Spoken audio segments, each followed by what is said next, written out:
Muy buenos tardes ya. Estamos en vivo y a todo color por el Facebook en vivo, en nuestras páginas, al mismo tiempo que tenemos el día de hoy, como habíamos propuesto, un programa dedicado a la trova suriana. Antes de comenzar, no quiero dejar de recordar, como cada semana hago, que se cumple una semana más, un mes más, ya prácticamente vamos a terminar julio, vamos a entrar a agosto, y aún tenemos pendiente la deuda histórica que el Estado mexicano tiene para explicarnos qué pasó con los 43 jóvenes estudiantes de la Escuela Normal Rural Raúl Isidro Burgos de Ayotzinapa en Tixla de Guerrero. No se ha explicado el asunto y aún no se han liberado a más de 90 estudiantes normalistas de la Escuela Normal Rural de Mactumatzá en Chiapas, donde también tienen detenidos a varios estudiantes normalistas. No quiero dejar de recordar esto porque la deuda la asumió en campaña el presidente en turno, lo mismo que el gobierno que encabeza, y aún no se tiene claro qué pasó, ni mucho menos aplicación de la justicia en todos los sentidos que ello implica. No quiero tampoco dejar de enviar, como cada semana hago, un fraterno saludo a Angélica Rodríguez Monroy, mamá de Viridiana Anaid, porque es nuestra estudiante de la Facultad de Psicología que desde hace más de 8 años también fue desaparecida y su pareja asesinada. No quiero dejar de enviarle un fraterno saludo a Angélica y sabe que con ella estamos esperando la explicación y la presentación con vida de Viridiana.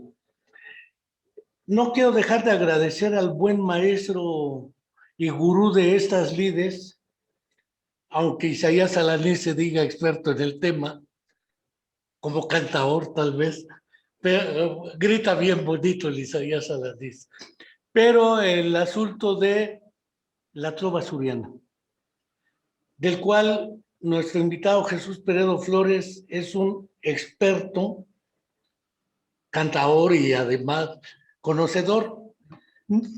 Me atreví, porque eso requiere mucho atrevimiento, a matizar un poco una expresión que él utilizó, que era la música, la trova suriana, como la expresión más erudita del mundo, porque conozco muy bien, no la trova suriana, pero sí la milonga argentina, uruguaya y desde las décimas del Martín Fierro, de José Hernández, y considero que es sumamente erudita mucha parte de la milonga, Larralde, Cafrune, Atahualpa Yupanqui, etcétera. Entonces, me atreví a hacer ello. Yo sé que Jesús dará sus argumentos, yo nada más aviento la piedra, no escondo la mano.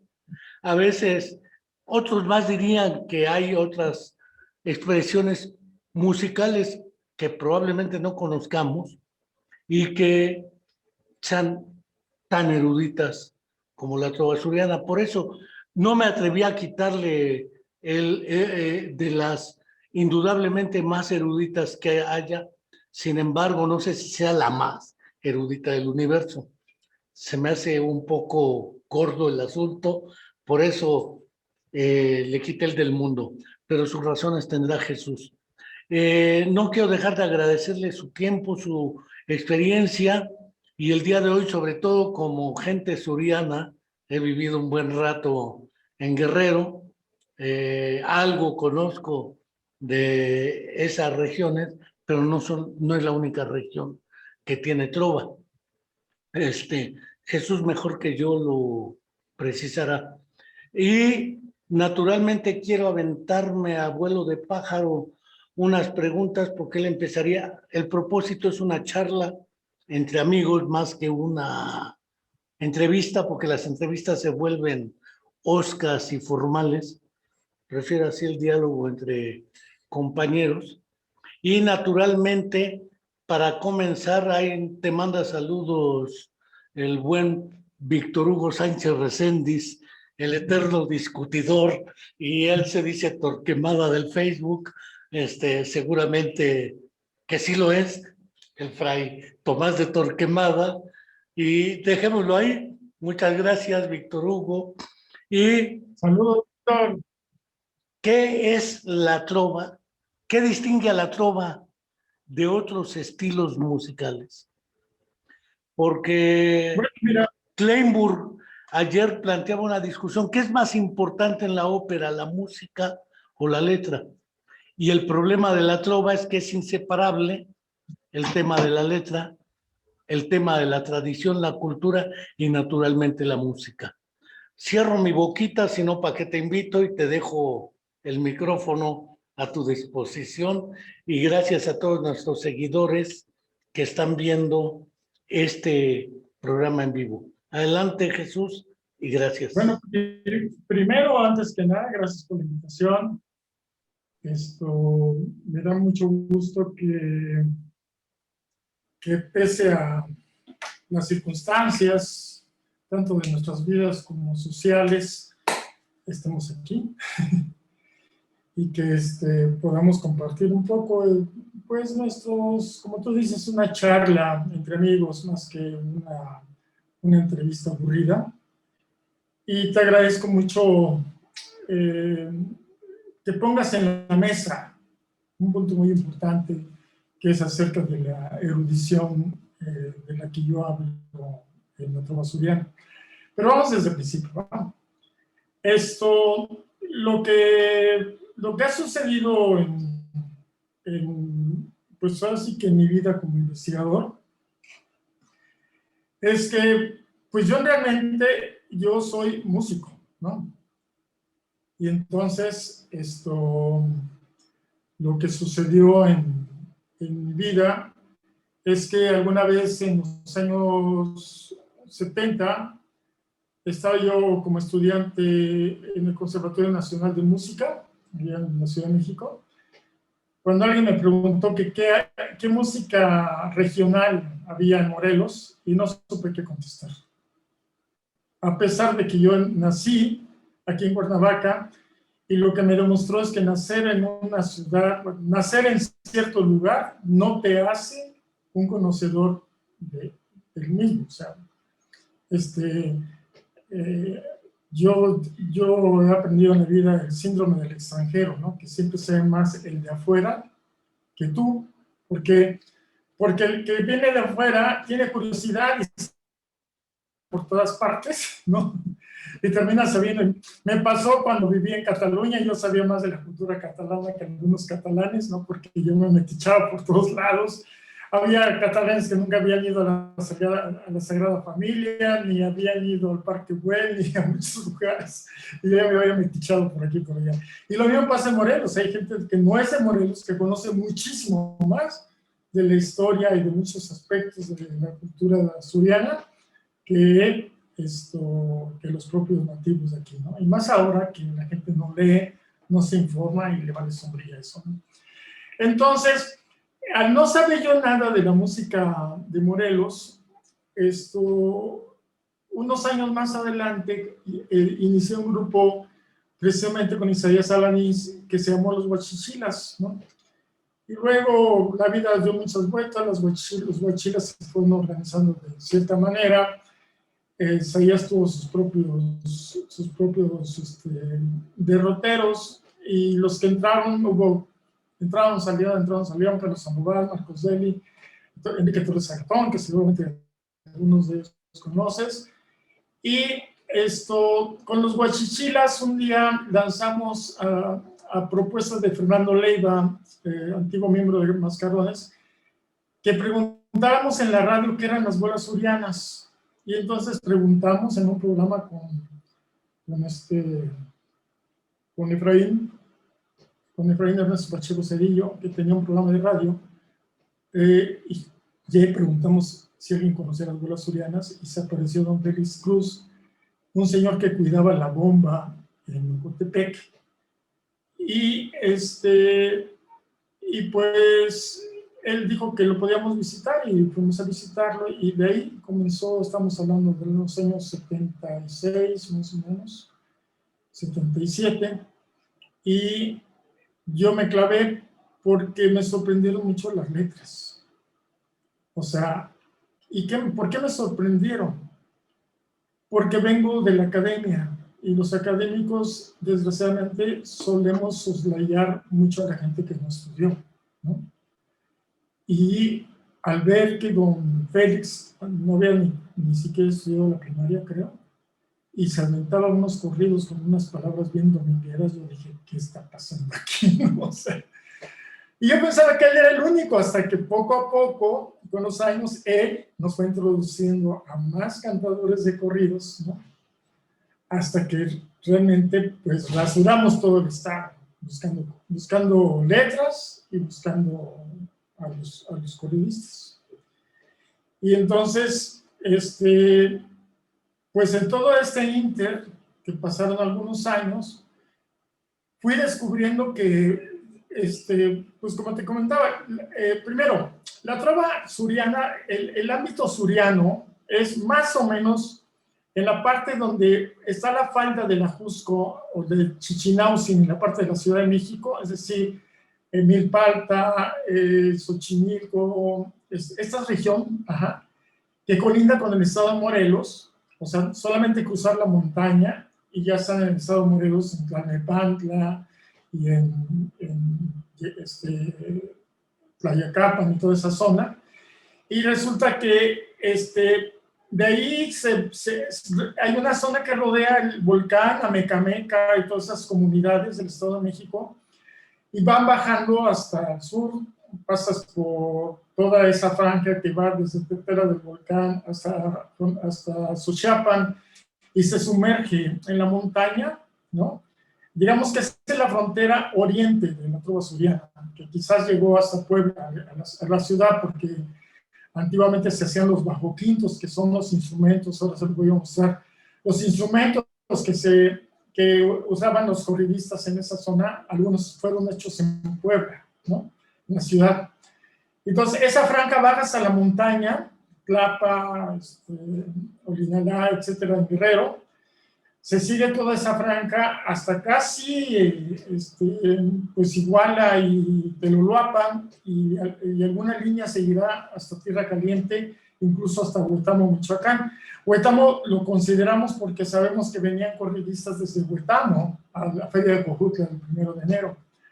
Entonces, todo esto, más la zona náhuatl que colinda con el estado de Morelos, ¿no? Chalma, hasta prácticamente cerca de ¿cómo se llama? De la... Ahí se me olvidó el nombre. Pero bueno, toda esa parte de Ocoyoacac, Santiago Tengistengo, porque ya cuando comienzan a hablar otomí, ya no existe la trova suriana, ¿no? O sea, es una trova que tiene que ver con la lengua náhuatl, ¿no? Y ese mapa lo hicimos a través de casi 50 años de trabajo, pero además, y este trabajo, pues, tengo que decirlo porque es justo y necesario, lo he hecho con la doctora Catalina Jiménez, Catrineo, que es doctora en sociología y en historia, y la antropóloga Luz María Robles, ¿no? Hicimos este equipo con la asesoría del doctor con el doctor Gilberto Jiménez Montiel, ¿no? También uno de las grandes figuras de los estudios de la sociología cultural en México, ¿no? Y con ellos hicimos todo el marco teórico y todo el marco, bueno, todo el planteamiento, el protocolo para estudiar trova suriana. Y a mí me tocó ser el músico, ¿no? Porque Gilberto y Catalina decían que esto tenía que ser un trabajo multidisciplinario, porque generalmente los antropólogos, bueno, los científicos sociales en general, lo que hacen en todo el planeta, esto lo he mencionado muchas veces, es que son los que se han dedicado a investigar las músicas tradicionales, sin saber música, ¿no? O sea, no estudiaron música. O sea, entonces comienzan a tener el enfoque social, ¿no? Yo he ido a conferencias de música tradicional, o de música popular, como les gusta decir a los científicos sociales. Yo no entiendo qué es eso del pueblo, pero bueno, así le apodan. Y entonces esto se va haciendo, pues, un merequetengue, porque en esas pláticas que he oído hablan del mole, hablan de la comunidad, de qué bonitos vestidos, pero no hablan de música, ¿no? Y entonces lo que yo dije es que tengo que hablar de música. ¿Y cómo hablo de música? Bueno, la música, tenemos que aceptar y reconocer que la música es occidental. El concepto es occidental. La palabra música viene de musa, que es una palabra griega, ¿no? Y así como mosaico también, y museo, provienen de musa. Y entonces lo que tenemos que entender es que los parámetros que tenemos que usar son los europeos, nos guste o no, así es. ¿Y qué tiene la música? Melodía, ritmo, armonía, lógica, dinámica, etcétera. O sea, son varios elementos que tiene la música que la distinguen, entre otras cosas. Es un metalenguaje sonoro, pero que tiene unas reglas muy, muy complejas y muy difíciles. Yo tuve que estudiar como 13 años, 14 años de música para entender un poco de qué se trataba el asunto.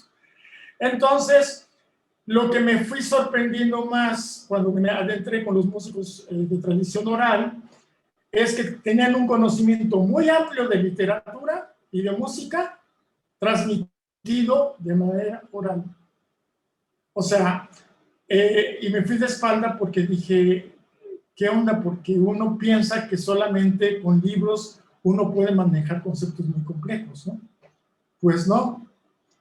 Y por eso pongo en duda este rollo de la cultura popular, o más bien de la música popular, cuando se habla de la música de las zonas rurales y así, porque no es el pueblo el que recrea la música, es personas muy brillantes de las comunidades las que la reciben y la vuelven a entregar a las siguientes generaciones, como todo el conocimiento. No todos son curaderos, ¿verdad? Ni todos son buenos albañiles, ni todos son buenos deportistas. O sea, hay especialidades en las comunidades y esos especialistas que se dedican a la música son los que hacen cosas muy complejas porque se dan cuenta de que hay que practicar muchas horas diarias y es lo que distingue la cosa.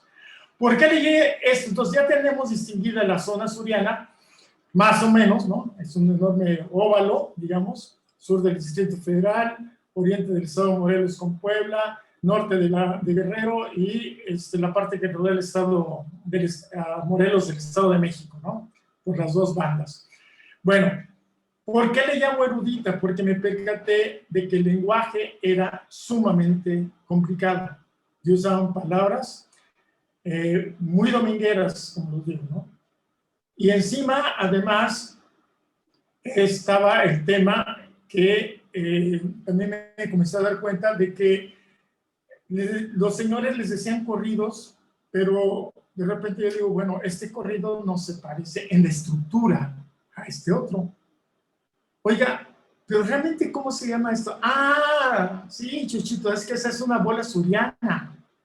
Ah, y entonces comencé a darme cuenta que la bola suriana tenía una estructura, que los corridos, que había otros corridos que tenían forma de soneto barroco, había otros más que tenían forma de, eran quintetos, y luego el número de sílabas nunca era de 8 sílabas en Morelos, sino arriba de 10, 11, lo que llaman los especialistas arte mayor, es decir, arte menor son los versos que tienen hasta 8 sílabas, y arte mayor son de 9 en adelante, ¿no? Pero sobre todo de 11 en adelante es arte mayor. En Morelos tenemos versos, por ejemplo, el saludo del dios Apolo, fíjate, el dios Apolo, Por el dios Apolo vengo predispuesto para saludar. Por el dios Apolo vengo predispuesto para saludar. 18 sílabas en un verso. Y aparte, lo que acabo de mencionar, una enorme cantidad de citas y de incorporación a nivel de como una situación ejemplar o como una metáfora de tanto de situaciones como de personajes de la mitología grecolatina, ¿no? Como es el caso de situaciones, como es el caso del famoso saludo de Pigmenio Pizarro, un compositor de Comiltepec, el municipio de Huituco, en Morelos, que dice, mi cuna es dice, ay, fuentes castalias, dame a beber tus aguas cristalinas virginales, y tú dirías, ¿qué son las fuentes castalias? ¿No? Bueno, las fuentes castalias es donde se sumergían las pitonisas en el oráculo de Delfos, ¿no? Y después de las fuentes castalias se ponen a adivinar, ¿no? Por eso, dame tus aguas cristalinas virginales, ¿no? Es lo que dice el corrido. Por eso yo comencé a percatarme que no eran corridos culteranos, es decir, nada más para pantallar, ¿no? Y porque me comencé a dar cuenta que las metáforas eran precisas y correctas. Es decir, otro estrofa que me gusta mucho mencionar es aquella del corrido de la muerte del general Emiliano Zapata, historia de la muerte del general Emiliano Zapata, que dice, fue Emiliano Zapata el hombre sin segundo que ante la plutocracia su diestra levantó. Fue un ángel de la patria, un redentor del mundo, que por su humilde diestra, que por su humilde patria duerme en sueño profundo en los brazos de Vesta por voluntad de Dios. Vesta era la diosa romana, la versión romana de Hestia, con H. Esa diosa se dedicaba a mantener el fuego interno en los hogares. O sea, no ponen cualquier deidad. Si Zapata está en los brazos de Dios, el Dios judeocristiano, ¿no? Y con Vesta es que está cuidando el fuego de la lucha. Ajá.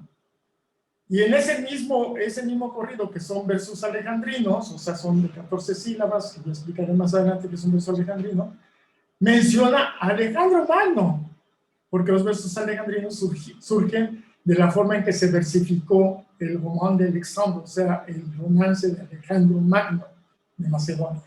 En fin, esto es, grosso modo, porque yo digo que la trova asturiana no es la más erudita del mundo, es una de las más eruditas. Ojo, hay una cosa aclaratoria. Es la canción de origen campesino o uno de los repertorios de origen campesino más eruditos del mundo. Porque obviamente, si Schiller hacía las letras de Beethoven, pues ya comenzamos ahí a tener problemas. Estamos hablando de gente que no estudió en la universidad, ¿no? Que no son literatos académicos, ni mucho menos. O sea, de alguna manera lo son, porque lo que hacen es muy complejo, ¿no? Y lo que demuestra, ya como Iván Illich lo mencionó muchas veces, esto, pues, no todos aprenden en la escuela, ¿no? Realmente aprendemos con experiencia y la gente que se interesa en leer y aprender, ¿no? Que siempre pongo también ese ejemplo de José Solano, un trovador de Guerrero, que me decía, él escribía también corridos complejos, todavía vive, no sé si sigue componiendo, ¿no? Ya por los 80 y tantos años. Él fue de los, tú los habrás conocido, Enrique, fue del grupo de los cantores de Guerrero, ¿no? Cuando Joel Cortés llevaba esta agrupación a muchas partes.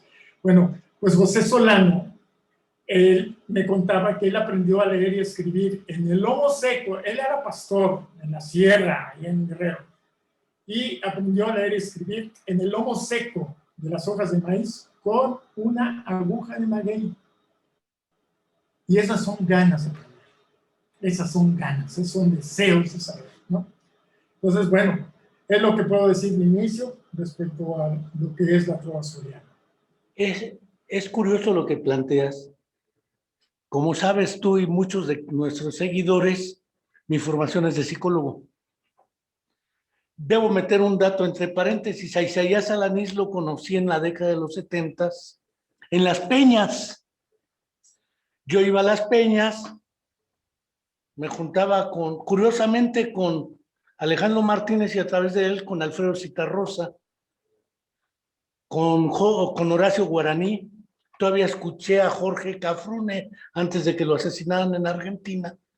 Y en la vida peñera conocí a Isaías Alanís, que como dices ha sido chapulín porque ha andado de un lado a otro. Después nos encontramos aquí en Morelos en un semanario que sacaba Francisco García Alonso, Nuevo Consenso. Ahí publicaba poesía porque le hace al músico poeta y más. Y después nos vimos en Guerrero. Y ciertamente el endecasílabo como estructura constructiva del verso suriano, ¿sí? 12 o más sílabas, con métrica poética, mientras que toda la milonga, sin excepción, es octosílaba. Y son décimas sin excepción. El ritmo tiene su estructura, su tempo, su modalidad.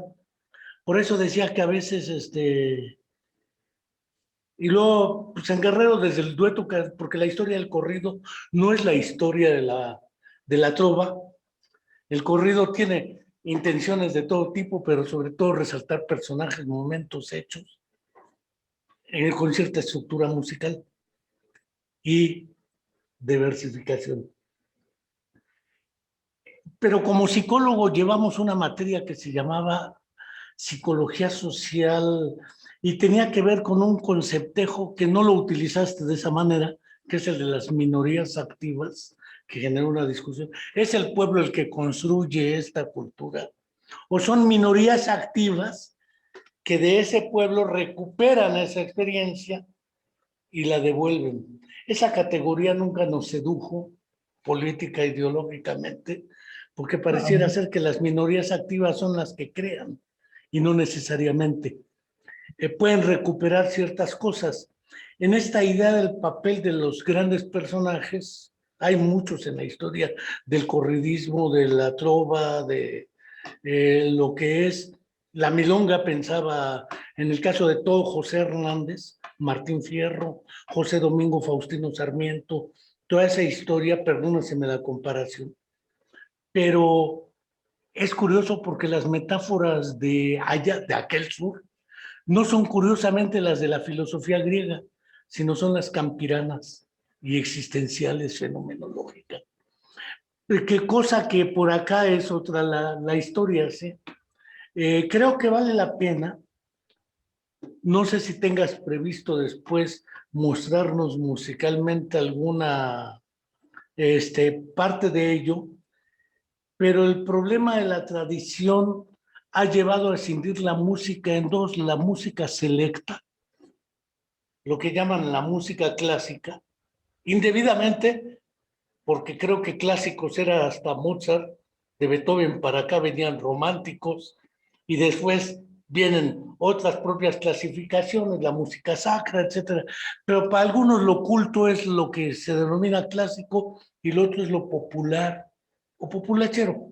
No, no prejuzgo más. Sin embargo, efectivamente esa idea de rescatar el carácter del conocimiento y de la recuperación de nuestras tradiciones, usos, costumbres, cultura, lengua, términos. Lo único que sí todavía no alcanzo a integrar es que para hablar de erudición se tenga que hablar de la cultura occidental, grecolatina particularmente, porque la experiencia nos ha mostrado el papel de Egipto, el papel de los países árabes, sobre todo en la construcción de la música, la influencia sobre España del dominio árabe. Y curiosamente toda la trova es curioso, pero tiene menos huevo, menos percusión y mucho más cuerda, hasta donde logré ver. Pero tú mejor que yo sabes esa cuestión estrictamente musical. Creo que por ahí también valdría la pena ver esa estructura y esa recuperación de tradiciones, usos y costumbres regionales, porque se llama Suriana precisamente porque está ubicada geográficamente, pero no solo geográficamente, cultural y lingüísticamente lo metiste con el náhuatl o el castellano, y con un sincretismo entre lo católico cristiano, o dijeras judeocristiano, y lo propio. Creo que vale la pena por ahí, si puedes echarnos más luz, creo que puede, y perdóneseme la comparación con hasta el sur de La Pampa, porque esa obra me parece también sumamente erudita, sumamente estructurada literaria y poéticamente, ¿sí? Y naturalmente musicalmente creo que quien mejor lo mostró fue Atahualpa Yupanqui desde sus coplas del payador perseguido. Pero cierro mi boca y adelante, Jesús. Bueno, lo que pasa está en que sí, te entiendo, porque maneja la información que se expandió durante mucho tiempo, y precisamente yo sin profundármelo, porque no era la idea inicial, de alguna manera me siento como un cisma, ¿no? ¿Por qué? Porque para comenzar el corrido,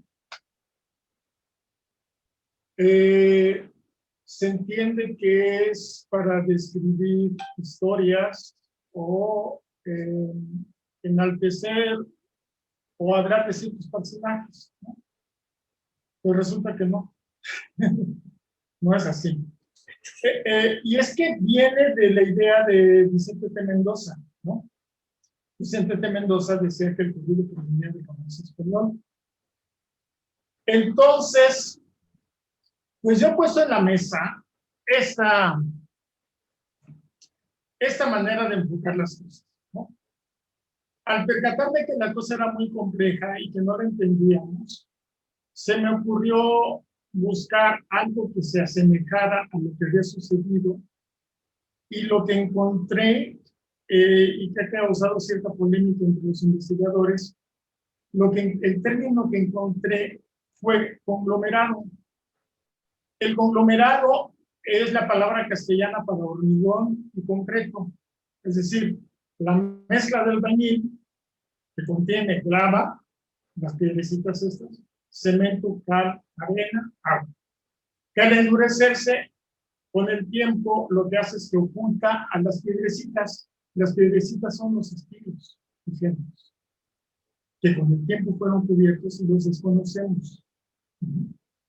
Entonces, desconocemos mucho, muchísimo.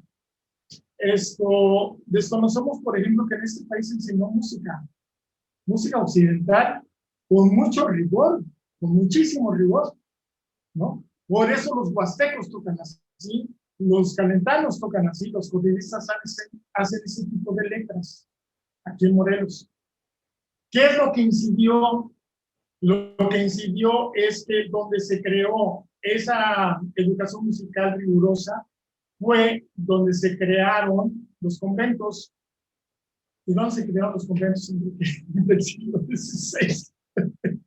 Pues en esta zona, porque Hernán Cortés muy pronto, no me acuerdo, 1524, 25, no recuerdo, muy pronto, después de la conquista de Tenochtitlan, le pidió al rey que enviara a evangelizadores.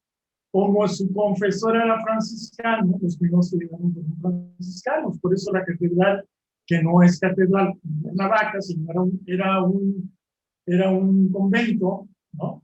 El convento de la Asunción, que tuvo una iglesia muy grande, porque pues aquí se asentó Cortés, ¿no?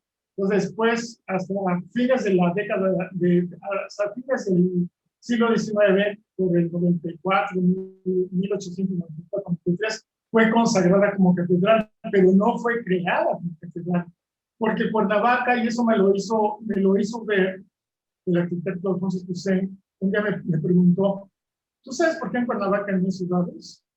¿Tú sabes por qué no hay ciudades? En Morelos, en el estado de Morelos, porque casi no hay ciudades. Porque era una propiedad privada del marqués. Y a los únicos que les permitió fue a las órdenes mendicantes de franciscanos, dominicos y agustinos que construyeran conventos. ¿Qué trajeron los agustinos aparte de esta terrible onda de haber acabado con las religiones, costumbres y demás de los pueblos originarios? Pues traían su cultura, que no solamente era la religión, traían su cultura literaria, su cultura musical, su cultura organizativa, todo. Entonces, ¿qué sucedió? Que pues hubo gente que fue receptora de ese tipo de cosas y aprendió. Por eso Octavio Paz señala que en el virreinato, en esa zona alrededor, o sea, Sor Juana no era única, fue la más grande, sin duda, literaria de su tiempo, y yo creo que todavía, pero, pero había mucha gente, obviamente varones, porque era una sociedad completamente mucho más varonil, patriarcal de la que vivimos ahora, pues los hombres eran los que escribieron, y hubo muchos poetas que les conocemos, y que hacían de todo, hacían teatro, hacían todo, todo. ¿No? Entonces, el cultivo de la literatura fue muy intenso, muy intenso. Y a la hora que nos vamos a analizar música y letra de lo que conocemos de lo que era la música barroca temprana del virreinato, ¿no? Te das cuenta que pues tiene que ver con lo que después fue lo que actualmente conocemos como cultura suriana. Por ejemplo, el uso de palabras esdrújulas, que es muy común entre los corridistas. Yo me sorprendí de la cantidad de canciones esdrújulas que ellos le llaman corridos esdrújulos. Entonces, me regreso un poquito a Vicente T. Mendoza. Vicente T. Mendoza hablaba del romance, ¿no? Pero resulta que romance viene de la palabra román, que es relato, ¿no? O cuento. Sí, los romanceros. Sí, eran los entonces, relatos. hay corridos que provienen de los romances, sin duda. Ahora, estructuralmente, si tú te asomas a ver la estructura de los romances, tanto las publicaciones que ha hecho Manuel Miscural, como las que ha hecho el doctor Alonso, te darás cuenta que no son lo mismo, son diferentes estilos de composición. ¿No? Lo que significa, y vuelvo al conglomerado, lo que significa que nos estamos encontrando con una cantidad de conglomerados, es decir, con esta cosa de que son muchos estilos escondidos por el tiempo. Yo sé que conglomerado a lo mejor no es la palabra adecuada, a lo mejor estamos hablando ante podemos hablar de cronomúsica o musicronología, no sé cómo podríamos hablar, de cómo se ha transformado la música a través del tiempo. Entonces, el trabajo que a mí me tocó hacer fue comenzar a hacer análisis musicológico y literario de cada uno de los corridos para saber en dónde iba cayendo me empecé a dar cuenta que eran muchísimos estudios, muchos. Y que a veces la temática, como en el caso de la bola suriana, la bola tiene una estructura muy fija, ¿no? Muy fija, que nos permita hasta cantar una bola suriana con varias melodías, ¿no? Sí, o sea, cuando digo melodía, pero si tú conoces una melodía de bola suriana, puedes cantar cualquier letra de bola suriana. Pues te explico eso. En el caso de la bola suriana, las hay vaciladoras, es decir, graciosas, ¿no? Las hay históricas, las hay de muchos temas. Entonces la temática no corresponde necesaria y obligadamente a la estructura. ¿Me explico? Entonces, eso es lo que estamos investigando, ¿no? Es lo que estamos tratando de discernir. ¿Qué es lo que sucedió más o menos? Me decía hace unos días la doctora Catalina que me dice, es que tú quieres encontrar el ADN de la música. Le digo, no exactamente. Mi primer paso fue hacer notar a los etnomusicólogos y a los que se han dedicado a investigar las músicas tradicionales en varias partes, que la música es más compleja de lo que parece. Es un lenguaje muy complejo y hay que estudiarlo para saber. Ajá. Y en esto, en la vida, me ha pasado de todo, ¿no? O sea, cuando yo me he enfrentado con músicos de oído de la Huasteca, los mejores en la tierra candente, a veces se ríen de mí porque a veces yo no puedo tocar eso. O sea, don Mauro Vargas muchas veces me decía, así no, porque yo tocaba, ese es el bajo quinto. Me voy a alejar también. Un bajo quinto suriano.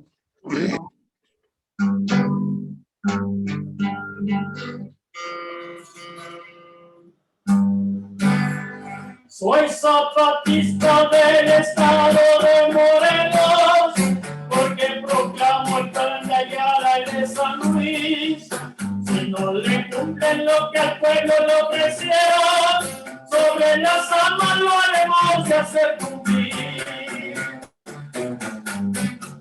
Para que adviertan que al pueblo no se le engaña, ni se le trata con enérgica crueldad. Somos hijos no entrenados de la patria, los herederos de la paz y libertad. Sublime general, patriota guerrillero, que pelea su cañata por defender tu patrio suelo. Espero que has de triunfar, por gracia de ser supremo, para poder estar en paz en el estado de Morelos.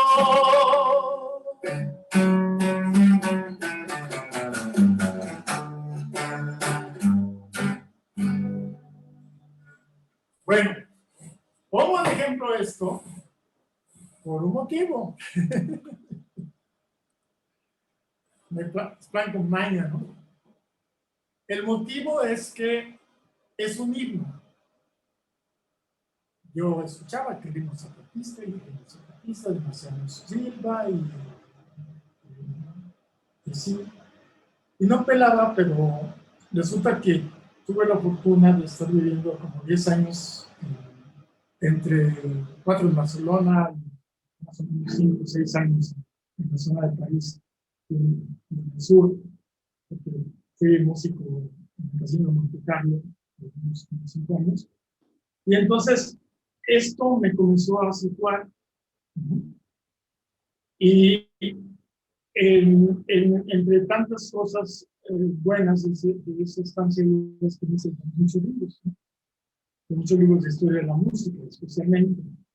Y en uno de esos libros veo el origen de la música litúrgica y de la música que también llaman popular en Europa, ¿no? Y te das cuenta la música que viene de las letanías. Es una música que tiene la misma melodía para todas las estrofas. ¿Ah? Porque aún hoy lo escuchamos, aquí te habrá tocado todavía que cuando veíamos de niños la música, las canciones en latín, ¿cómo se llama? En la iglesia. Y amén, y era la misma melodía porque eran letanías, ¿no? Y te va cayendo el 20 poco. Y entonces hay otras que son los himnos. ¿Qué es un himno? Un himno son un número corto de estrofas y cada estrofa tiene una melodía diferente. Ese es un himno, estrictamente hablando, ¿no? Soy zapatista del estado de Morelos. Una melodía, una estrofa.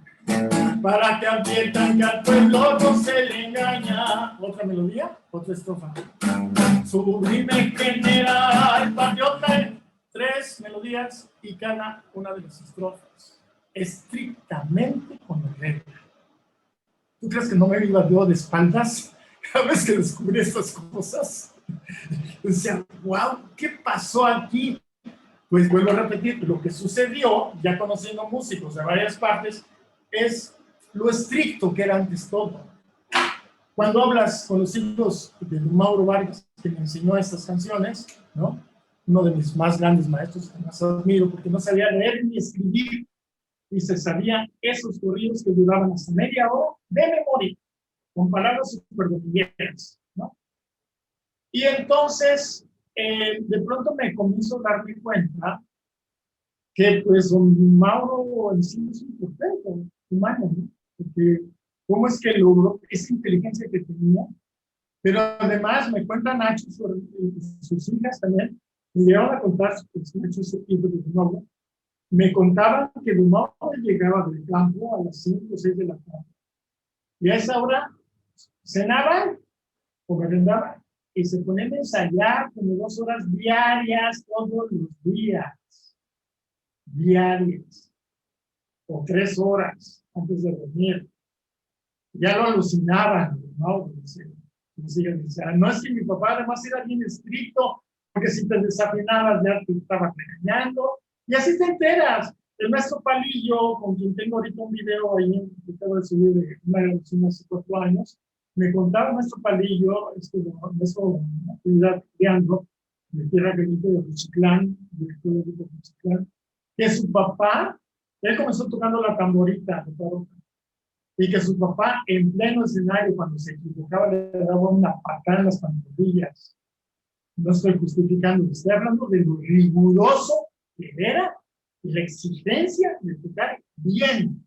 Era tocar bien. Entonces, eso se nos fue.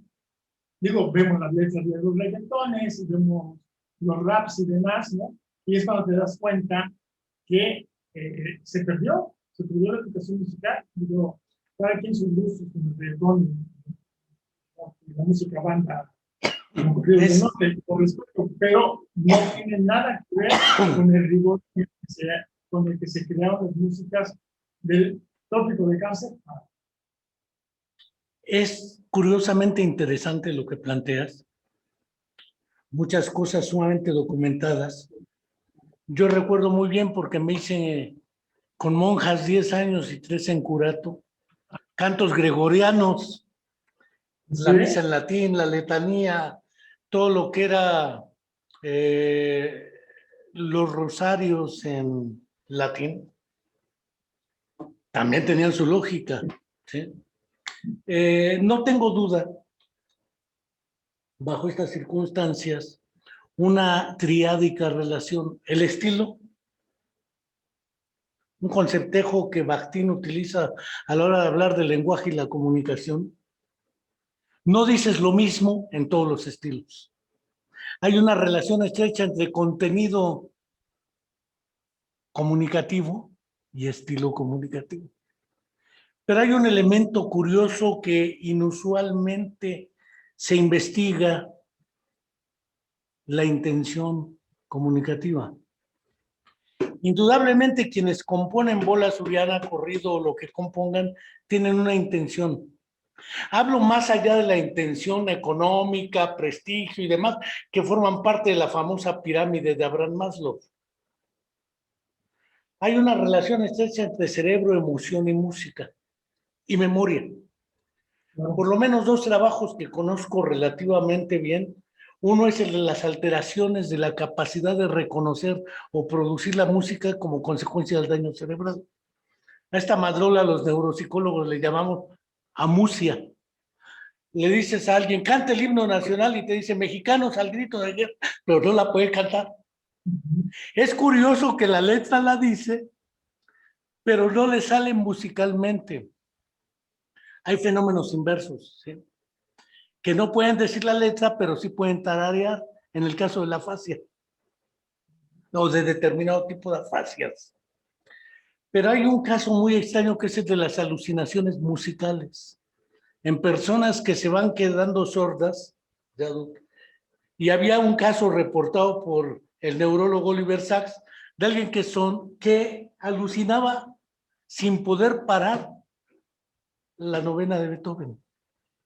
Debe ser dramático no poder dejar de escuchar la música, a tal grado que le tuvieron que dar un medicamento. Curiosamente fue gabapentina, algo que se usa como analgésico, pero como alucinatorio musical. Esos fenómenos implican que para el que compone le permite una autorrealización personal, afectiva y emocional, aparte de cultural, porque no cabe duda que resaltar el hecho de soy soldado zapatista, etcétera, ¿sí? Fui soldado de Francisco Villa, aquel hombre de fama inmortal, y aunque estuvo sentado en la silla, no envidiara la presidencial. La rima, que es otra cuestión aparecida no solamente en la métrica, si es octosílabo, decasílabo o endecasílabo. El uso de ciertos términos y naturalmente el ritmo y la música que bien resaltas, pero el que compone o el que investiga y el que escucha están además viviendo afectiva y emocionalmente ese compromiso con lo que hacen y con su cultura y tradición, porque los corridistas, los que hacen bola suriana, los que hacen trova o lo que hagan, yo lo platicaba con Cornelio Santamaría. ¿Ustedes de dónde les...? Porque su papá, su abuelo y todo ellos tampoco estudiaron en la escuela. Y lo platiqué con Mauro en el Centro de Capacitación Musical Mije. ¿Por qué con los niños? Y me decía, mire, somos miserables y pobres. Imagínenos sin música. No tendría sentido la vida. Si la vida tiene sentido para nosotros es por la música. Esa idea, hay gente que emocional, afectiva y psicológicamente vive la música como parte de la estructura de su personalidad. Ese es un asunto que indudablemente no, por razones de demarcación, es probable que no le haya centrado aún, pero sí hay neurólogos, neuropsicólogos, que sí le entran a estos fenómenos, sin saber música, que es la inversa además. No sabemos de música, somos líricos, cantamos lo que nos sale o lo gritamos como podemos, pero esa relación entre la intimidad de la composición, el vínculo con los otros, con la cultura, el arte de atraer a los más jóvenes a la música, etcétera. Eso también forma parte del trabajo de la bola, porque de otra manera, ¿cómo conservas la tradición? No solo es oral. Recuerdo cuando leí la biografía de Paganini, decían que nomás dejaba de escuchar el violín el papá y le ponía unas moquetizas. Lo mismo se dice de Mozart. Hay muchas leyendas al respecto del papel de la tiranía con la cual decían que la letra con sangre entra. Sin embargo, esta tradición, ¿qué es lo que le da continuidad? Porque aunque tú naciste aquí, dijiste, vamos, yo viví en Guerrero 5 años y en ese lapso visité casi el 93% de todos los municipios de Guerrero, que son un chorro. Creo que López Obrador es el que me ganó en visitar municipios de Guerrero, porque él visitó todos. Yo no pude todo. Pero había gente que era, por ejemplo, de cierto lugar y no sabía la información que yo tenía sobre el origen del lugar. ¿Por qué? Porque es tierra de, siempre es de. ¿Sí?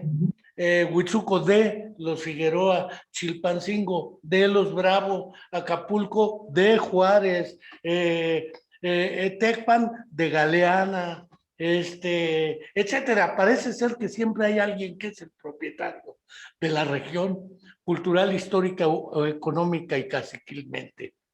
Eso no lo percibo acá. Entonces, ¿no?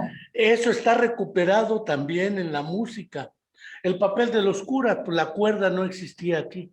Aquí existía el huevo y el viento. Y hay combinaciones. Platicaba con Cornelio sobre la banda, con Artemio, con Tomás, con los Santa María. Y efectivamente el problema es ese vínculo afectivo que también le da. Porque a ti, ¿qué te vincula con esto? No solo la beca. Digo, esa es parte de la vida misma, pero es más profundo que eso, ¿no? Sí, bueno, mira, yo me he metido de una u otra manera con muchos estilos de la música que se hace en la región, ¿no? No me puedo considerar especialista en este concurrido, porque desconozco con profundidad el repertorio y lo conozco porque he convivido, porque conozco el repertorio de las bandas, ¿no? Y las bandas de Morelos, como las bandas Mijes, como las bandas purépechas, ciertas zonas de México que tienen banda, y además hay que recordar por qué las bandas llegan a México, ¿no? Las bandas tienen un origen otomano, ¿no? Se usaban, los adelantados en las guerras, no iban con los tambores y pitos y demás en las guerras, para intimidar a los enemigos, para eso se usaban los bandos. Iban en camellos y los otomanos, ¿no? Y así llegaron a las puertas de Viena, pues, ¿sabes? Pero el punto es que con el tiempo fue un ensamble que se comenzó a hacer muy popular en Europa Central, en Europa Occidental, ¿no? Los franceses le llamaban un nombre que se me olvidó, ¿no? Pero los alemanes de otra, etcétera. Y alguna vez eran de cornos franceses, otros eran bandas de oboes, nada más. Y con el tiempo se fueron haciendo orquestas. Y de hecho, se comenzaron haciendo bandas sinfónicas tocando repertorio de música clásica, ¿no? Que por cierto, la palabra clásico en realidad significa lo mejor. Pero en música, en efecto, el periodo clásico es más o menos entre Mozart y Beethoven. El periodo clásico estricto de la música europea, con autores como el propio Mozart, como Bloch, como varios de ese momento, ¿no? Pero volviendo a los conglomerados, yo le llamo el conglomerado de la música clásica porque nosotros decimos música clásica, pero no sabemos qué es una suite antigua, una suite moderna, un concierto, una cantata, no sabemos eso. Bueno, hablo de la gente que lo estudié. Y por eso la gente confunde mucho, ¿no? O sea, para la gente es lo mismo Beethoven que se Bach, ¿no? Y nada que ver, ni como lenguaje musical, ni como nada. Son periodos diferentes. Bueno, a lo que voy es al hecho que, pues, el fenómeno de la música, me gusta el enfoque que me estás planteando, porque yo quisiera abordarlo también por ahí, ¿no? Esta parte psicológica en la cual los músicos sabemos tan poquito, ¿no? Sería fascinante abordarlo, ¿no? Y lo que yo constantemente digo en mis cursos es que a mí me gustaría encontrar chavos que estuvieran dispuestos a estudiar así esos fenómenos. O sea, que se metieran a la parte psicológica, que se metieran a la parte comunitaria, pero que también se metieran a estudiar en los libros, porque el problema está en que muchos investigadores de pronto se quedan con lo que dicen los músicos, ¿no? Y desgraciadamente muchas veces los músicos saben más de hacer que de hablar, ¿no? Hablo de las comunidades, ¿no? Y entonces, en el hacer es donde uno tiene que abordar, ver y irse a diferentes lecturas para ir descubriendo qué es eso de lo que están hablando estas personas, ¿no? Y porque, como yo les digo luego también a mis alumnos y a la gente, es que la mayoría de los músicos, pues, de un chavo ahorita, canta las canciones del Gadillo, y no se pregunta si son sonetos, si son... O sea, eso no le importa, nadie las aprende ya. Entonces, ¿cómo queremos que los corridistas sepan que solamente los muy documentados, los que realmente se metieron a fondo del asunto, ¿no? Como es el caso que te decía de José Solano, que aprendió con Espinas de la Guerra de escribir. Él un día se acercó y me dijo, maestro, quiero que escuches un corrido que hice a una novia que se llamaba Alejandra, que se le versos alejandrinos. Y tú dices, ay, Dios. ¿Lo tienes? No, yo tengo corridos, de hecho yo compongo versos alejandrinos, pero eso salió del análisis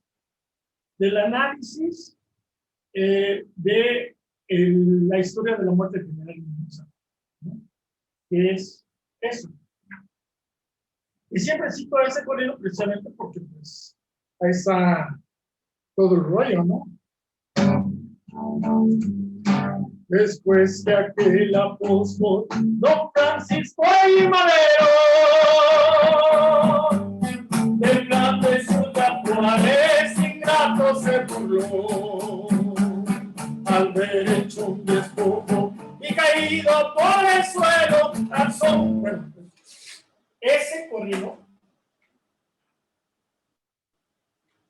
después que aquel apóstol, 7 sílabas. Don Francisco y Madero, 7 sílabas. Fue Emiliano Zapata, el hombre sin segundo, 7 y 7, 14.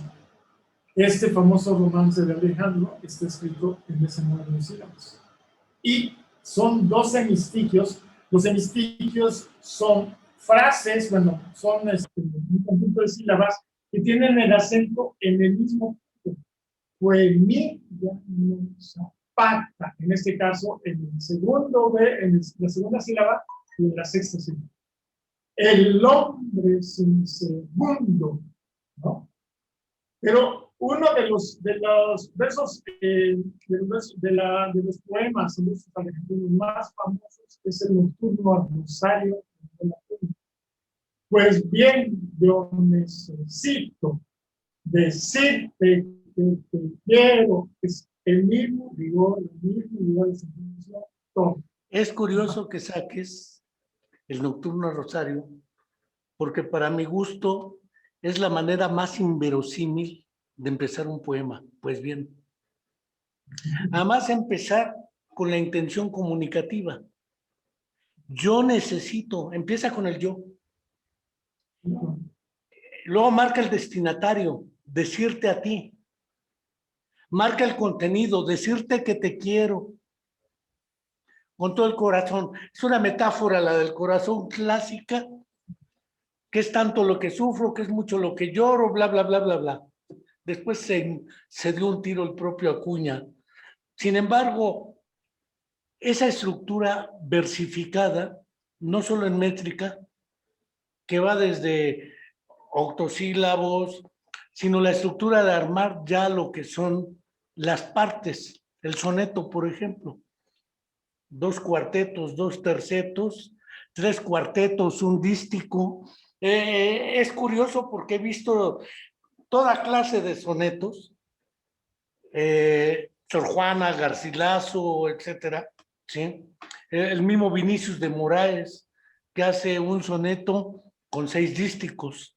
Bueno, cada quien agarra en un clásico sobre 14 y no sobre 13, que son otras versiones o 12. Sin embargo, creo que vale la pena porque es curioso, ha sido tan ameno que ya llevamos 1 horita. Tenemos chance para otra media horita, un poco más. Pero la diferencia entre lo que es, yo escuchaba corridos desde el Dueto Castillo, clásicos setenteros, que se llevaron a la cárcel además, por cantar corridos a Genaro, a Lucio, etcétera, y que después salen liberados con un secuestro de un rector de la Autónoma de Guerrero, Jaime Castejón Díez, por Genaro Vázquez, y hacen un intercambio, liberan a los Bracho y otra gente. Pero es curioso porque la estructura del corrido, que tiene el propósito deliberado, ese tipo de corrido, ¿sí? Resaltar el hecho, el personaje, la historia, e ideológicamente metido hacia cierto lugar. Porque no cabe duda que lo que mostraste ahorita en ese fragmento, estás mostrando también ese compromiso con una manera de interpretar el mundo y de compartirlo con los otros. Por eso me sorprende esta comparación con el Nocturno al Rosario, ¿sí? Pues bien, pues bien, no me gusta cómo está, pero así empieza. Yo necesito. ¿Qué necesito? Pues decirte a quién, a ti. Ahora, si yo te lo dijera a ti, no te diría que te quiero. Es decir, depende del destinatario y la intención, el estilo.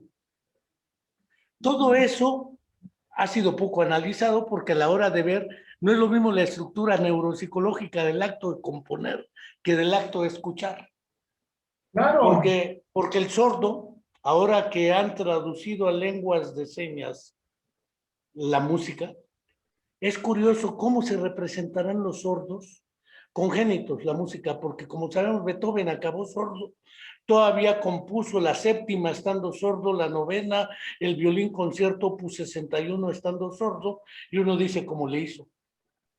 Tenía la música dentro, no hay de otra, ¿verdad? Los músicos de su tiempo es una costumbre que, bueno, yo lo adquirí porque escribo muchas partituras en la computadora, ¿no? Y me permite, sin tener un instrumento, estar escribiendo rapidísimo. Es como jugar ajedrez algebraico. Sí, en los es como cuando escribes palabras, ¿no? O sea, el buen solfista tiene que sonarle la música, ¿no? En la cabeza.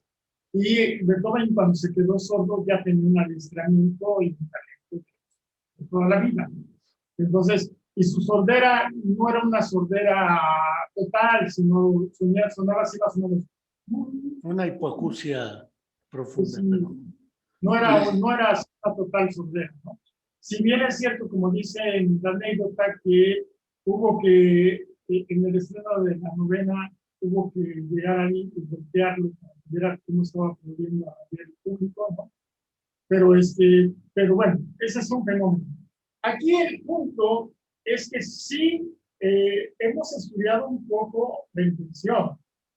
Y como tu intención inicial es el corrido desde la perspectiva de la historia, y lo que yo te quiero decir es que lo que en mi opinión hace todavía más singular el corrido suriano, o la trova suriana, es que la manera de abordar la historia es también muy singular, ¿no? Caso concreto, a ver, permítanme,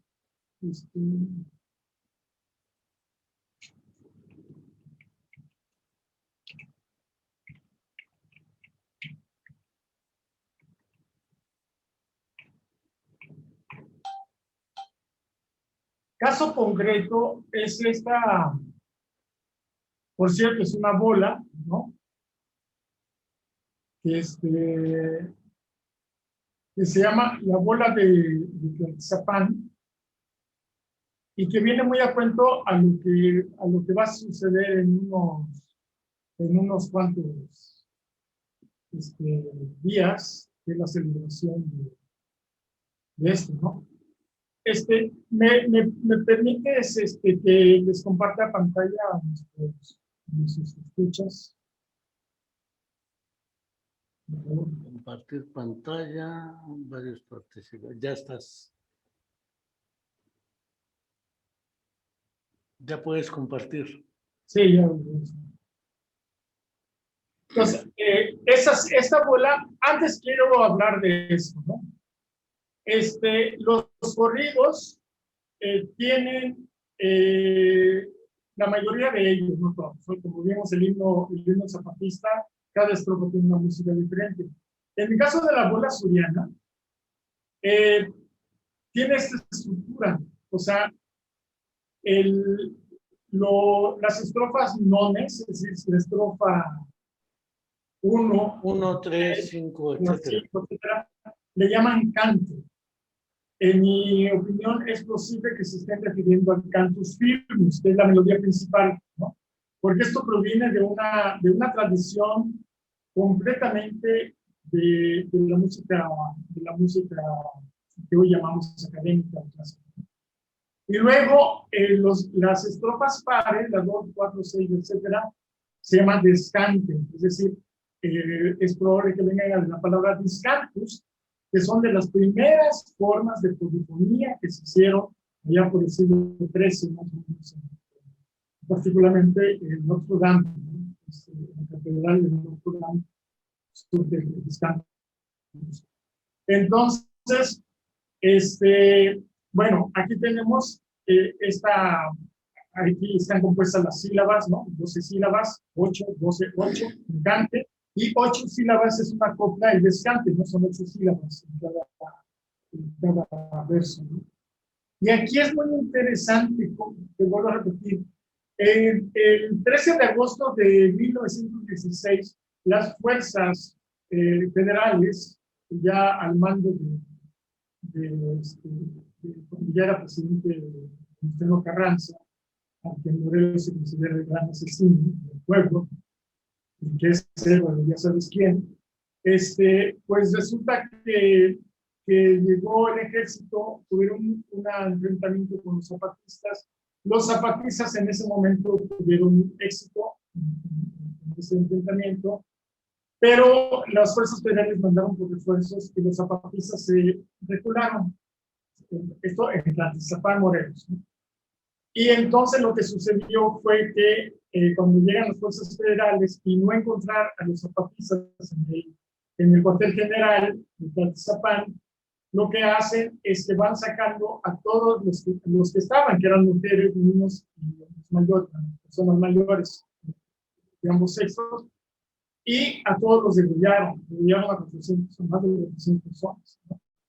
Y entonces está la bola de Tlaltizapán que hizo Marciano Silva, pero aquí lo interesante es cómo le dan tratamiento a Marciano Silva, ¿no? La voy a cantar, si me lo permites, porque es una bola muy importante, ¿no? Más a los tiempos que ya se ven en el próximo mes. Voy a recordar el 13 de agosto de 1521, en que a conquistar vino el asqueroso corteza este suelo puro. Le llaman bola doble porque tiene 2 descantes y 2 cantos. Es la misma melodía a continuación. Fue Tenochtitlán el sitio luctuoso que contempló Taciturno. Una mortandad que lleno de gozo al trono ibero y de orgullo. Después de 4 centurias, ya vamos para la 5ª centuria, según poco más o menos, volvió otra vez esa espuria, fecha escrita, sangre en fuego. Allí Cortés fue tortura, aquí Carrión dio un degüello. Año 16 que incuria, 13 de agosto recuerdo. Bueno, vamos un pedacito. Es muy largo, tiene como unas 16 estrofas, ¿no? Pero a lo que voy es a que va a hablar del crimen en Tlaltizapán, porque más al rato va a hablar de todo lo que pasó, ¿no? Y cómo mataron a 400 personas, 400 perecieron según, 400 sucumbieron según rindieron informes, entre los cuales murieron mujeres, niños y hombres, ¿no? Entonces, aquí vuelvo al inicio porque está diciendo, voy a recordar el 13 de agosto de 1521 antes de empezar, vino la asquerosa Cortés, ¿no? Hasta solo tú. Cuéntenos Tlaltizapán, ya.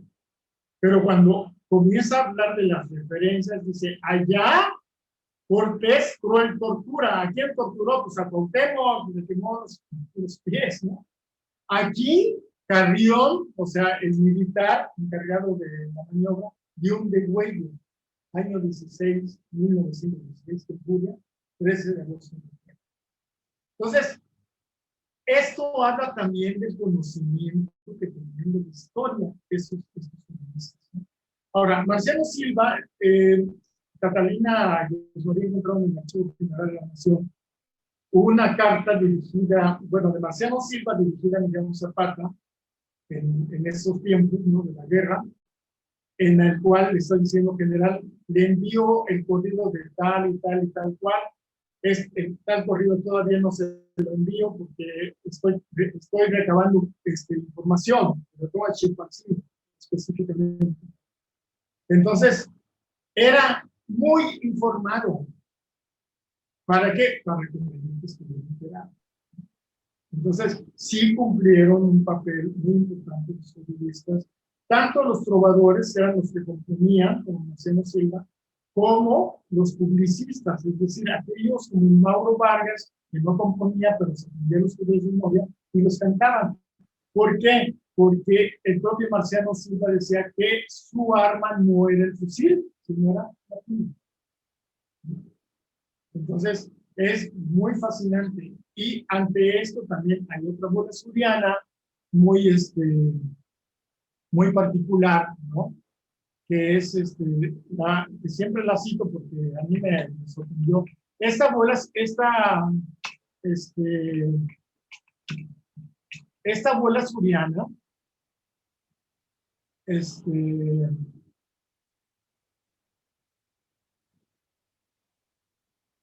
es muy peculiar porque a ver, aquí está.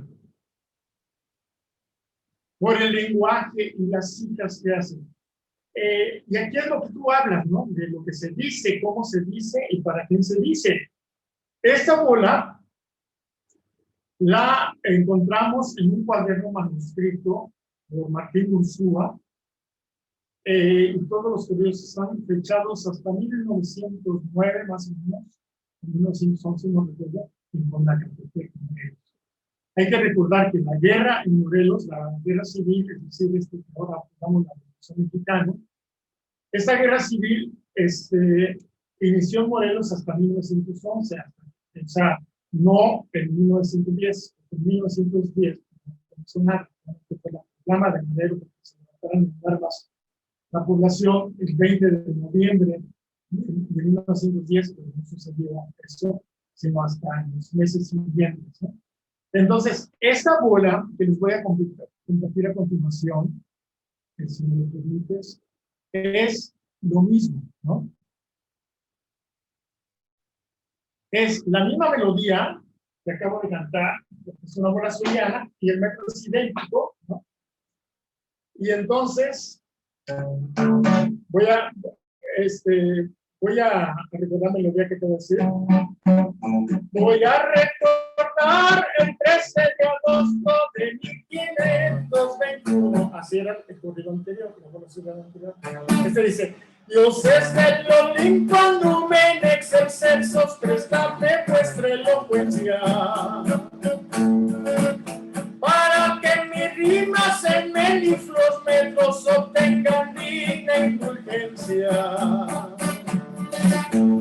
Salve poeta Dios Apolo, salve Minerva Argentina, salve ninfas del Parnaso, salve inspiración divina.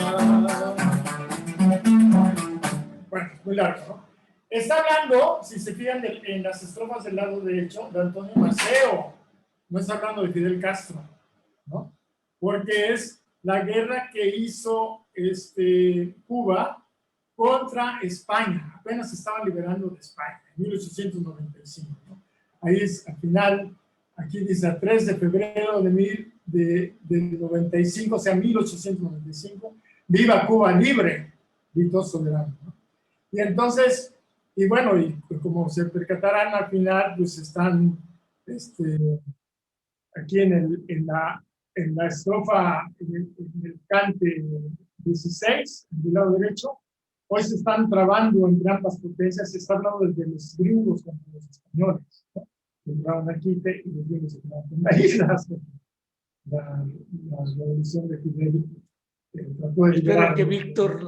que Víctor Hugo Sánchez Reséndiz no se sienta herido con Viva Cuba Libre,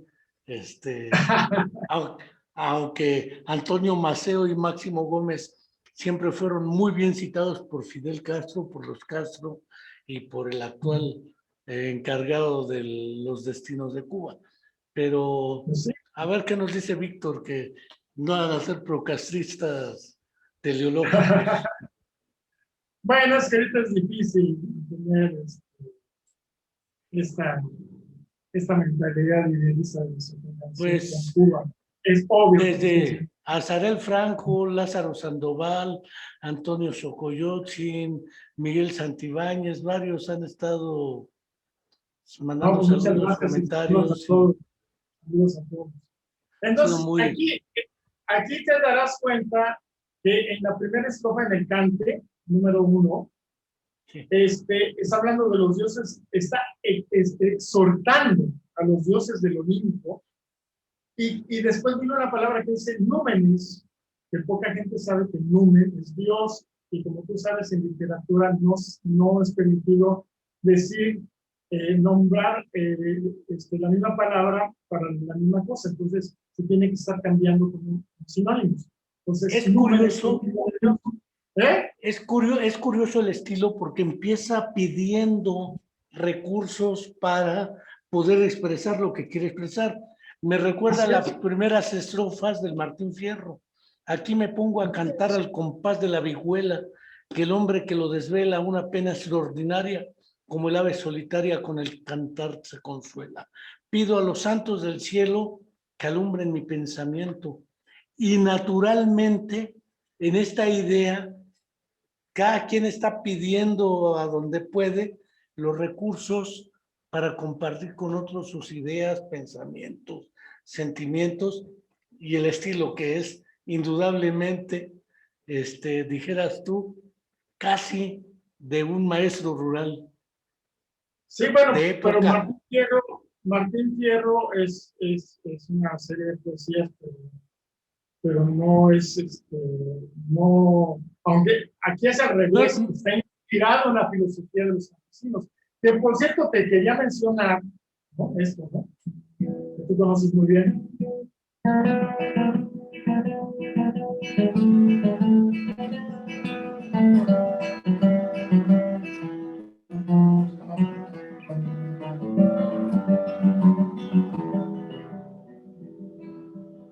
Yo tengo tantos hermanos que no los puedo contar, en el valle y la montaña, en la pampa y en el mar, cada cual con sus hermanos, etc.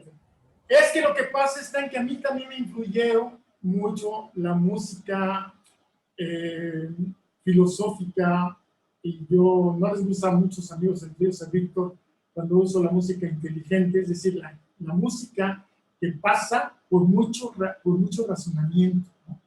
Entonces, que son todas esas milongas de estos de Atahualpa Yupanqui, de Félix Ramírez, todos los que hicieron el repertorio de Mercedes Sosa, o sea, y anteriores, ¿no?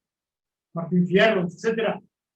Todo eso son mis lecturas de joven, antes de que yo encontrara la trova suriana. Por eso, para mí, cuando descubrí estas letras, dije, ¡wow! Si aquí tenemos también esto, ¿no?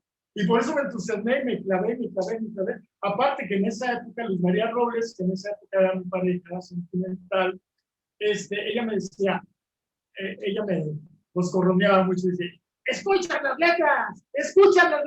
Y yo, al principio, yo veía, no, porque eso, imagínate, estar todo el día estudiando música clásica y de repente llego al campo y oigo esto, como que no me, ¿no? Y simultáneamente, como te decía hace un momento, o sea, don Mauro me corregía, ¿no? Yo tocaba así, con el pulso muy regular, ¿no? Y él me decía, no, escucha, como arrastradito, ¿no? Y encima la voz flotando. Y entonces, yo al principio no me percataba de todas esas sutilezas del estilo. Es como tocar una pirecua, que aparentemente es igual y el ritmo se te mueve. Sí, y así pasa con muchas de estas músicas. Yo le llamo músicas tradicionales mestizas, porque son en castellano, músicas tradicionales mestizas de transmisión oral, así les llamo, ¿no? Porque para mí es más claro, porque músicas populares es que Juan Gabriel es popular, el reggaetón es popular, ¿no? Entonces, no, yo quiero ser muy preciso, y por eso antes suelo comenzar a veces diciendo qué es lo que entiendo por tradición. Te cuento que mi hermano, que es doctor en física, mi hermano mayor, de la UNAM, él en algún momento, mi hermano Ignacio, dio una conferencia, fui a dar una conferencia sobre ciencias, y él hablaba mucho de la tradición en la ciencia, y yo decía, pero si la tradición es nuestras costumbres en la ciencia.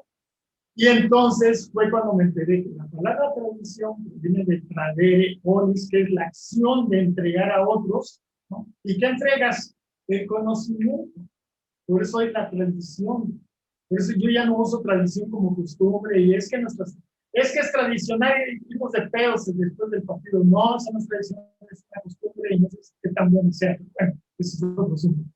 El asunto está en que la tradición es el conocimiento acumulado que se va entregando de generación en generación. Y si algo es tradicional, profundamente es el celular, porque hay tradición de la ciencia griega, tradición de la ciencia de casi todo el planeta, hasta de la mexicana, porque las pantallas son a color gracias al ingeniero Camarena, que descubrió la manera de hacer que las pantallas de televisión fueran a colores. Entonces, es el punto más alto de la tradición, un celular y las computadoras. Entonces, por eso yo hablo de músicas tradicionales mestizas de transmisión oral, ¿no? Porque no están documentadas todas a través y ya que mencionaste el celular, es curioso porque Alexander Graham Bell, que es el inventor del teléfono, era de familia de sordos y él quería inventar algo para que se comunicaran los sordos. El puerco teléfono no lo permitió. Pero es curioso porque si viviera y viera el celular que ahora con un WhatsApp se pueden comunicar por señas, hubiera dicho, pues no estaba tan equivocado, ¿eh? En realidad sí. Todos y cada uno de los elementos construidos histórica y culturalmente traen una larga historia de saberes y experiencias, de transmisión no solo escrita, sino oral y práctica, porque el acto de tocar no es otra cosa más que tocando. Yo no veo de otra. Así es. Como en todo, sí, o sea, es que, por eso yo digo, ¿no? También traigo pleito casado con la palabra cultura porque significa tantas cosas, cada quien entiende con esto se le pega la gana. Yo cuando hablo de artes específicamente. Ya no uso la palabra cultura, ya no uso la palabra cultura para esas cosas. Bueno, quiero comentarte, volviendo un poquito a esto, porque si no se me da la idea, de la bola de Cuba Libre, vuelvo a compartir, es que esta es una bola que Catalina escribió sobre esta bola, Catalina Jiménez, que ella le llama el discurso oculto. Es decir, atención, mexicanos, los cubanos se están liberando de los españoles en 1895. O sea, y es obvio que esta bola está hablando de una reflexión de cómo los cubanos finalmente están liberándose. Y claro, como tú dices, ¿por qué no le pidió permiso a Quetzalcóatl y por qué no le pidió permiso a quien quieras, a las deidades nahuas, ¿no? Pues porque, como tú sabes, el mestizo, siempre como lo dice Octavio Paz, que de alguna manera así sucedió, el mestizo pasó de ser un paria en principios del virreinato a ser presidente de la República, ¿no? De todos los presidentes de la República, excepto Juárez, casi todos han sido mestizos. Entonces, aquí el punto es que una de las maneras de demostrar sus conocimientos, sus lecturas, eran las citas a la mitología agrícola, ¿no? Y por eso, las primeras 4 estrofas están dedicadas a eso, ¿no? Pues, salve poeta, dios Apolo, salve Minerva Argentina, que todo el mundo piensa que es Argentina. No, Argentina en el sentido de plata, Entonces, todo esto, ahí está la manera. Dice, pero si yo no soy Virgilio ni me inspira el dulce Orfeo, les pido sean indulgentes, perdonen, disculpen a mis cantos a José. Es curioso. Es curioso, pero el poeta nicaragüense, ya ves que los nicaragüenses han sido muy dados a la poesía más que otros. Salomón de la Selva tiene una poesía cargada de metáforas helénicas como esta. Y mira que Nicaragua no estaba tan cerca de la bola suriana. Él es poeta, no era músico, pero tiene casi las metáforas similares. Es curioso porque esa influencia que después con las cruzadas cardenistas de alfabetización, yo me encontré en Guerrero alumnos que se llamaban Aristóteles, Sócrates, Platones, Orfeos, etcétera, unos Arquímedes, hasta un rector, Arquímedes Morales Carranza. De hecho, les preguntaba, ¿y de dónde salió tu nombre? Es que mis padres eran maestros rurales que se hicieron con las cruzadas de alfabetización de principios del siglo. Es curiosa esa influencia porque ¿qué regalaban? Esa cultura, esa tradición. Sí, porque esas maneras. Vasconcelos y Antonio Caso estaban súper empapados. Los 7 sabios. ¿No? Sí, claro. Entonces, eran lo que ellos, pues, transmitieron a los profesores que se fueron a las misiones culturales. Entonces, pero esto ya venía de atrás, ¿no? O sea, claro. A mí, yo lo que me puse un poco a tratar de entender es cómo se venía haciendo este tipo de cosas, porque obviamente que cuando termina el virreinato hay una fractura de la educación. Obviamente la educación era mega, hiper, sectaria, y además era, ¿cómo se llama? Súper elitista, ¿no? O sea, solamente un grupo muy pequeño tenía acceso a la instrucción, ¿no? De alto nivel.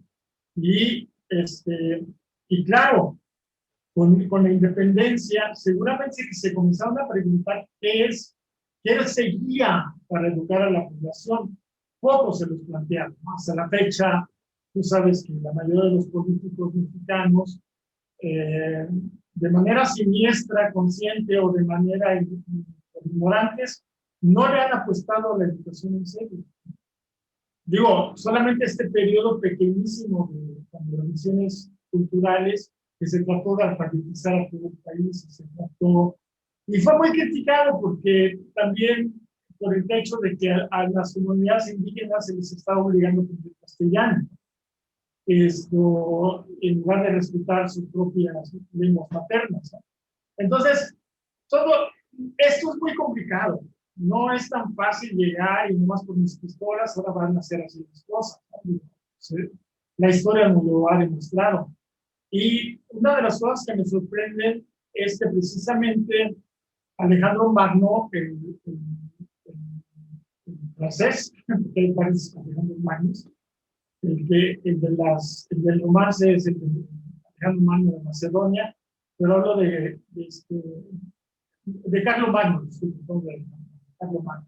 Carlo Magno, cuando comienza su reinado, lo primero que hace es que manda por unos monjes que vivían en Irlanda, que eran calificados como los más eruditos, porque lo que él tenía era que capacitaran a su burocracia, ¿no? Y eso pocos gobernantes lo hacen. Otro, Timur Lenk, líder musulmán que llegó hasta Rusia, por allá China, cuando fundó Samarcanda, dicen que tomó prisioneros y les preguntaba, ¿tú qué haces? Es que yo soy arquitecto, vente para acá.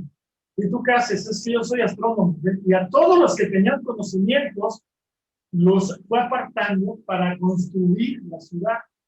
Y otro caso muy cercano a nosotros es José María Morelos Sotamón, que solía llegar, quemaba las haciendas, sí, fusilaban a los dueños, pero dejaban al administrador de la hacienda para que siguiera funcionando. No ponía a uno de sus cuates, a alguien que sabía.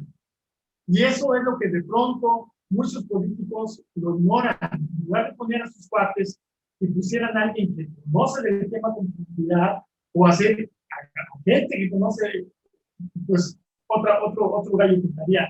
No sería la panacea, pero sería mucho mejor que poner a un antropólogo en salud. Pues Jesús, mira, ya llevamos casi hora 40 minutos, poco menos. Como dijera un corrido, despedida no les doy porque no la traigo aquí. Se la dejé al Santo Niño y al Señor de Mapi. ¿Qué nos puedes dar como despedida de bola o corrido o lo que tu santa voluntad nos aporte? No quiero dejar de agradecer a quienes nos siguieron. Quienes no pudieron vernos, no hay problema. Después subimos a nuestro canal de YouTube de la Comuna de la Palabra el video y también colocamos en Spotify el podcast para quienes no lo pueden ver y lo escuchan. Y después se colocan los enlaces de acceso a estos espacios en nuestras páginas del Facebook. Además de que te hago llegar las ediciones y naturalmente reiterar la invitación a quienes se quieran suscribir al canal de YouTube de la Comuna de la Palabra. Pues Jesús, muchas gracias. ¿Qué nos puedes decir para cerrar? Pues, pues me gustaría mucho concluir con un corrido mío. Y espero que les guste, ¿no? Y que pues más que nada, la idea es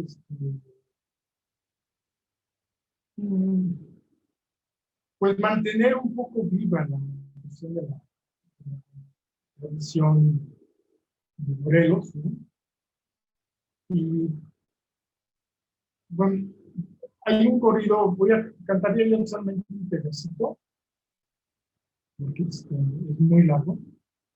Lo compuse a petición precisamente de nuestro querido Víctor, y que es un corrido que habla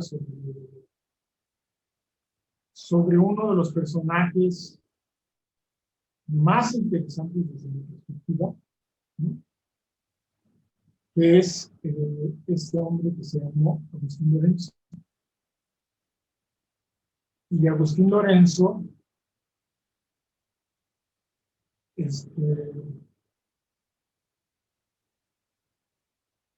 fue un plateado, ¿cómo se dice?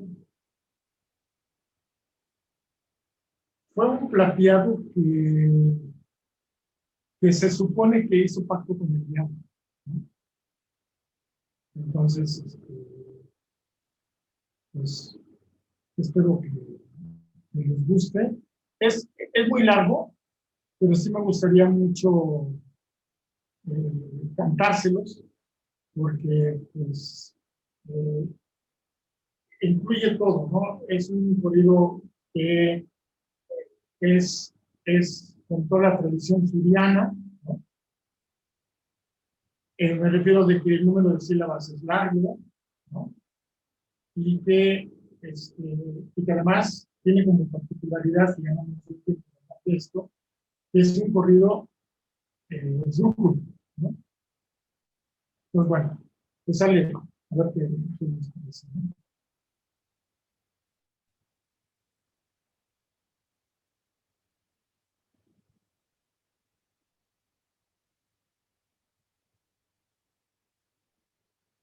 Va a otro sitio nada más, ¿eh?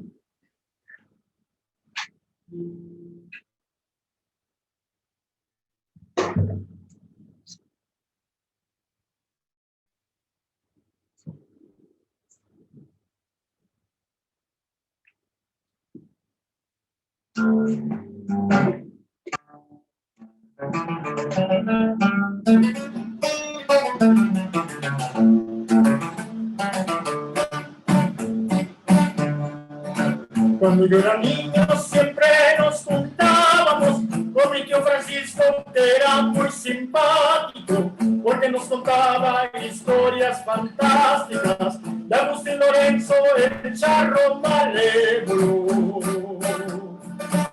Todos recordamos como espantadísimos cuando nos retaba para ir en su búsqueda. Decía, si le aguantas, te tira el páramo, donde le escondió su fortuna vastísima.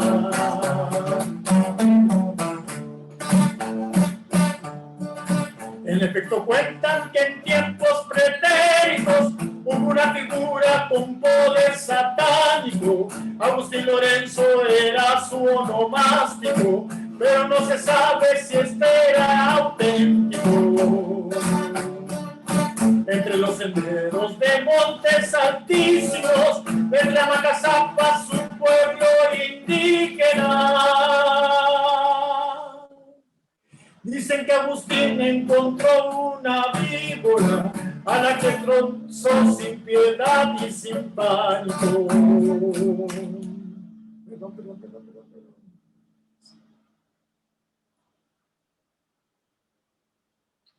Sigue. Pero la culebra le habló pronto y rápido, mientras ellos hicieron un pacto demónico. Él la volvería a su forma reptílica y ella le daría poderes maléficos. Agustín quedó empautado de súbito, pacto con el mal para ver a su discípulo. En la oscuridad fue un jinete lacónico, pero ella al final fue directo hasta un Baratro. Baratro es infierno, ¿eh? Yo nunca logré siquiera imaginármelo, que Agustín vivió un periodo rudísimo, cuando gobernaban bandidos despóticos en tierras surianas durante esas décadas. Y es que era difícil para el pueblo rústico el vivir en paz durante aquella época. A la gran miseria que ahogó nuestro México se sumaron muchos ladrones sin ética. Y así va, ¿no? Hablo de Santana, de Juárez y todo. Es curioso su carácter esdrújulo. ¿Sí? Sí. Recordar los tiempos de esta estampa histórica trae a la memoria mi niñez romántica. Gracias a mi amigo Víctor, el sociólogo, y a Carlos Barreto y sus textos magníficos. También agradezco a mi tío con sus fábulas que me entretuvieron mi niñez efímera. También a mis primos y hermanos carísimos, con quienes pasaba las noches de ánimas. Pues ya ves lo que es esdrujular. Así es. Que es una cualidad también de la trova, de algunas. Pues Jesús, no quiero más que agradecerte profundamente tu experiencia, sabiduría, sapiencia, y casi la voy a rimar, pero dije rimar, no arrimar, porque también para el albur hay que ser cautos, porque si no, uno termina complicado. Y por lo demás, pues creo que habrá más tiempo porque para esto falta mucho. Apenas fue una probadita y pues muchas gracias, Jesús, muchas gracias a nuestros seguidores. Bueno, pues muchas gracias a ti, y bueno, los que quieran tener más información, mi correo es muy fácil, Chucho Peredo con un 7, o sin 7 también puedes escribir, Chucho Peredo en Gmail, Chucho Peredo 7 en Gmail, así que si tienen dudas, preguntas, etc. No, sobre todo que debes tener mucha producción escrita también, porque tú no eres solo de tradición oral, también eres de tradición escrita. Bastante y pues bueno, ahí está, y además no es el único tema de México, música mestiza de México que toco, sino hay otros estilos como la de la tierra caliente, que también es bastante. Y bueno, ahí estamos para servirles. Te agradezco mucho la invitación y pues esperamos que haya una próxima ocasión. Y aquí, Pues hasta la próxima, queridos seguidores, hasta la próxima, Jesús y tan tan. Matán.